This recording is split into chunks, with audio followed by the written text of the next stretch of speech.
Welcome back to my channel. Today I'm going to be talking to you guys about what I believe is the best probiotic food to heal the gut. We are going to be talking about probiotics and fermentation. I'm going to be sharing with you guys the leading cause of digestive issues, the benefits of probiotics, and everything you need to know about them. Who should take them, who shouldn't, how much you should take, foods rich in probiotics, how you get an imbalance of good and bad bacteria in the gut, how poor gut health is actually linked to cravings, mood disorders, eczema, acne, constipation. And I'm even going to be sharing with you guys my #1 probiotic food recipe. It's easy, fast, effective, and it has been the #1 thing to completely transform my gut health. If you guys don't know a little bit about me, my name is Elizabeth with ElizabethAylorFitness. I actually had severe SIBO, H. pylori, parasites. I will put my whole story below. It's a playlist titled How I Overcame SIBO, and I went to every doctor. I ended up going back to school, became a GAPS practitioner. I specialize in healing the gut, and it is truly a passion of mine. So if you guys have digestive issues, go check out my digestive playlist, and let's dive right into today's topic. Let's start off with probiotics. So first off, what are probiotics? So according to the World Health Organization, probiotics are just a live microorganism. When given to the individual or host in certain amounts, they get health benefits. And having good gut bacteria has a host of benefits. And I'm going to name a few right now, just that I find a lot of people deal with. The first one is going to be serotonin. 93% of your serotonin is in your gut. So gut, healing gut, good microbiome, good mental health, anxiety, depression, all of these I struggled with, and healing the gut really was linked to that.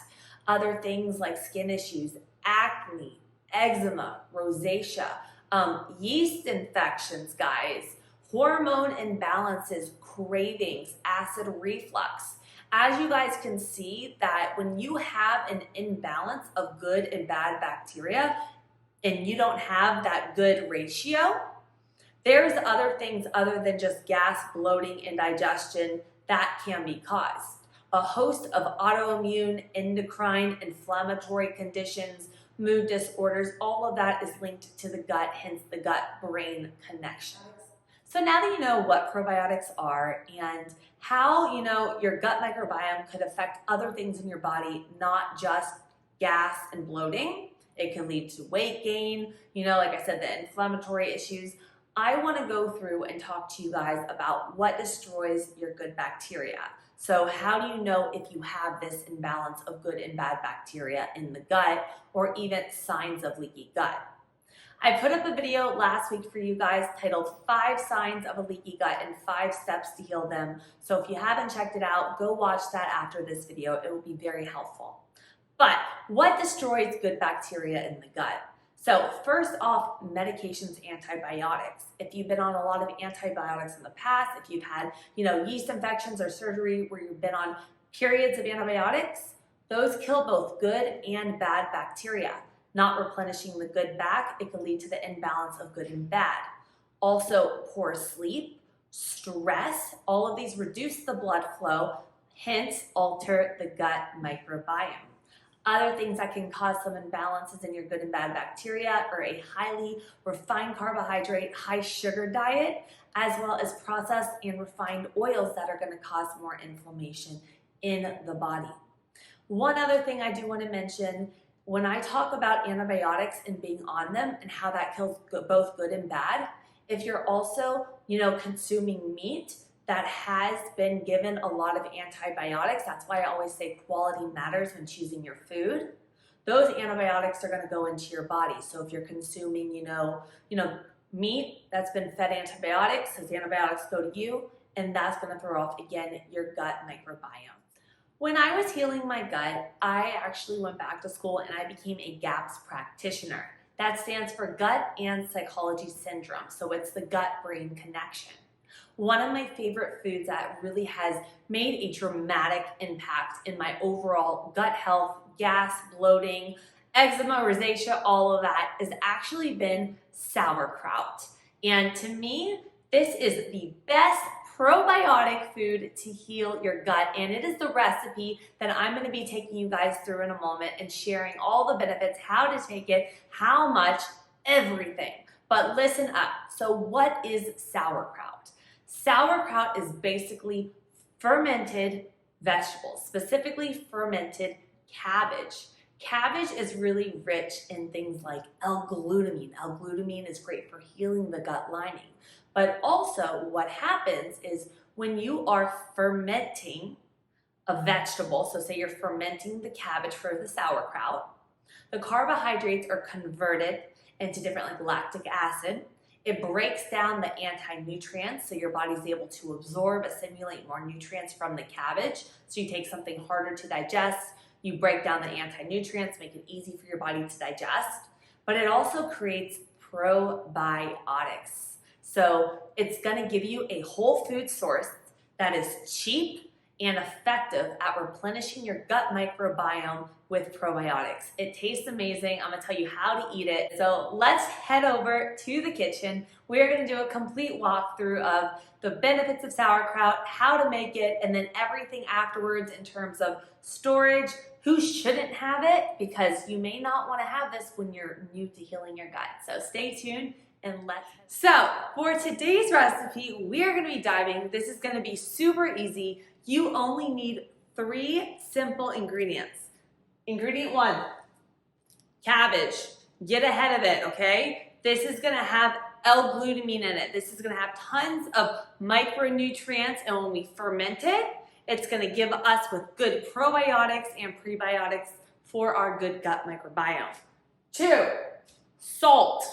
Okay, I love the Redmond's Real Salt. This is literally gonna help with electrolytes. It's gonna give you your sodium levels in there, but also it is going to act as a brine. This is gonna draw the water out of our cabbage and help with the fermentation process. Ingredient 3 is gonna be your herbs. I like to add different herbs to this. You could use ginger, dill, you could even do like some coriander. All of these different herbs, even fennel seeds, these all have different effects, okay? Dill is great for digestion, so is fennel. Fennel is good for indigestion, gas, and bloating. So depending on what you want it to taste like, you could add different types of herbs, and depending on the medicinal properties as well, you can go off of that. But today, we are keeping it simple. We are just doing cabbage, water, our salt, so let's dive into the recipe. So we are starting off with our salt, we got our cabbage, we got our jar, and our larger bowl.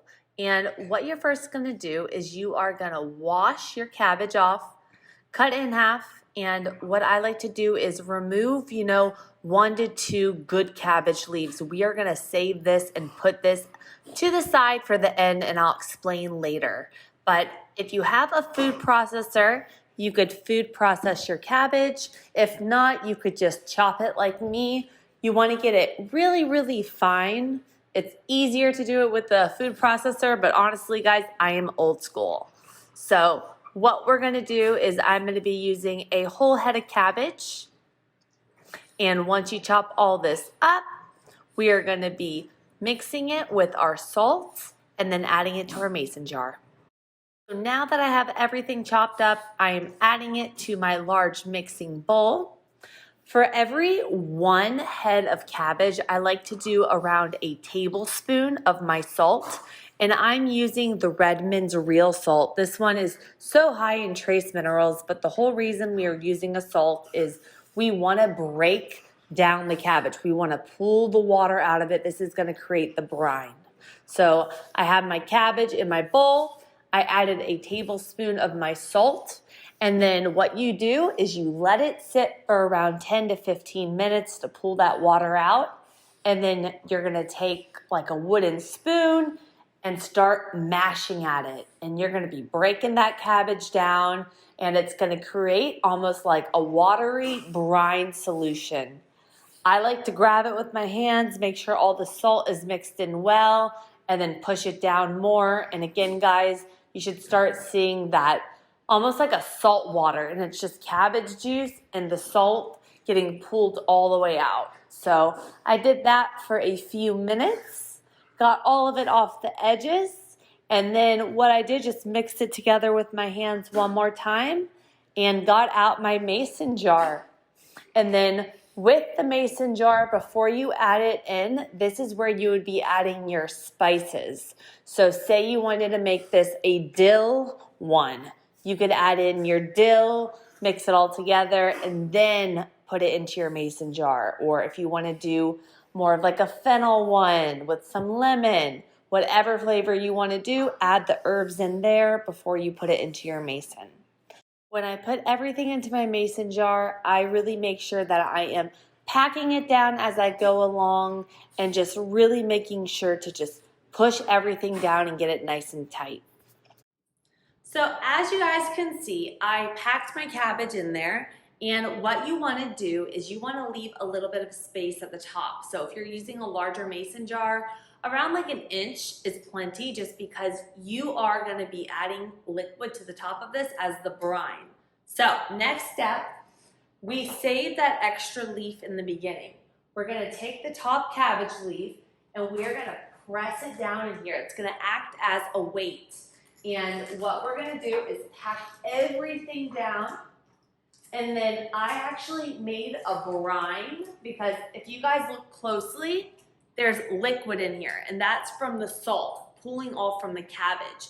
And you always want to make sure there's liquid at the top and that this is immersed in it so that it doesn't go bad and so that it actually ferments and preserves it. So push the cabbage leaf down super low. And then what I did was I actually made a solution in here with salt water. I will put the full amount right here. Salt water is basically the sea salt, regular water, and I'm going to be coating the top of this just again to make sure that we do have everything in that brine solution. So that's what it looks like right now. So once you have your cabbage in here, you have your leaf on top with your good inch, and then you pack it down and you have a little bit of the brine on top, you are gonna close your mason jar, and you do not want to do it all of the way. You want to leave it just a little bit loose so that the air could escape as it ferments. And I personally like using the plastic tops. I don't have any right now, but you could order them on Amazon, and they're nice because they don't rust, they're not metal. So once you have everything over, you're gonna wanna put this on your counter. You could leave it out, let it sit for around 5 to 7 days to start fermenting. And by that 7th day, that's when you can go ahead, give it a taste, see if it's to your liking. And just know, guys, with fermentation, it does get more probiotics over time. So you could ferment this up to 6 weeks. It's just gonna keep getting stronger, more probiotics, but the minimum is always 5 to 7 days. And it just depends on your weather. If it's warmer, taste it after those 7 days and see how it is. And after you ferment for 7 days, boom, store it in the fridge.